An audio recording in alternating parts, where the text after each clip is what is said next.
So this is about our last little video for the semester.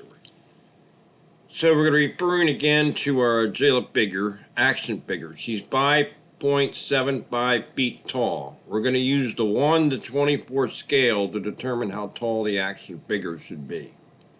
So we know how tall the real person is, and I want to find out how tall the action figure is.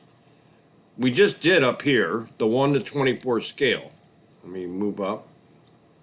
1 to 24 is the same as 1 inch to 2 feet is the same as 1/2 inch per foot. So we know what the scale is here. It's 1/2 inch per foot.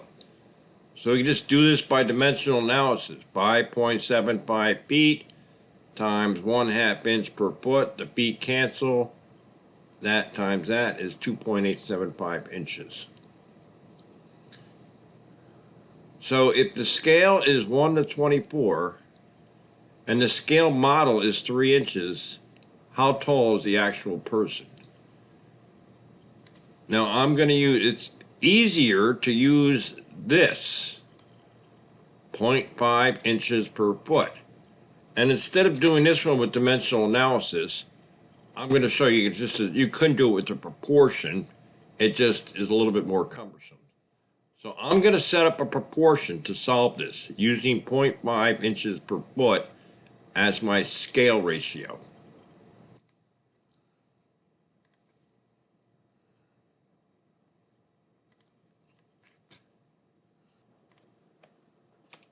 So there's my scale ratio and my actual number here.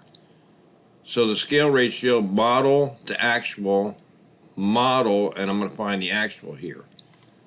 So I'm just going to cross multiply, and I'm going to get 0.5 times x equals 3 times 1.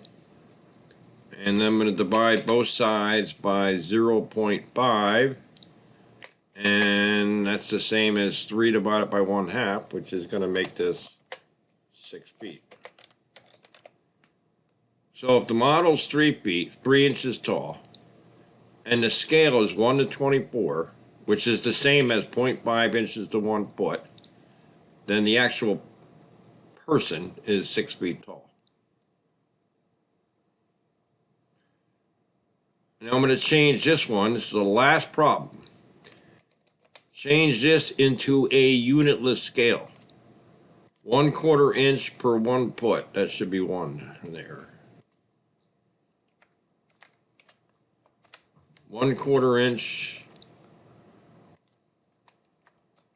to 1 foot.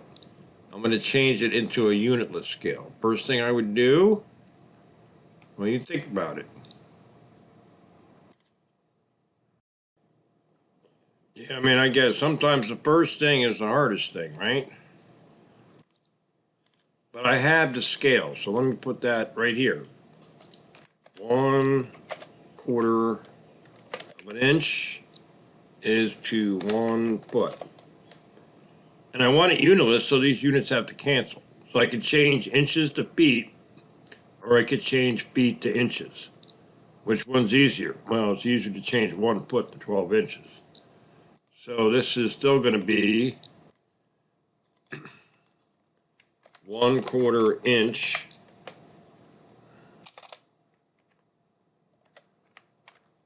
to 12 inches. Now I could cancel this and it would be unitless, but most of the time they want this with whole numbers, right? So I want this 1 to something. So how do I change 1/4 into 1? How about this? Do it this way. Like you would do equivalent fractions.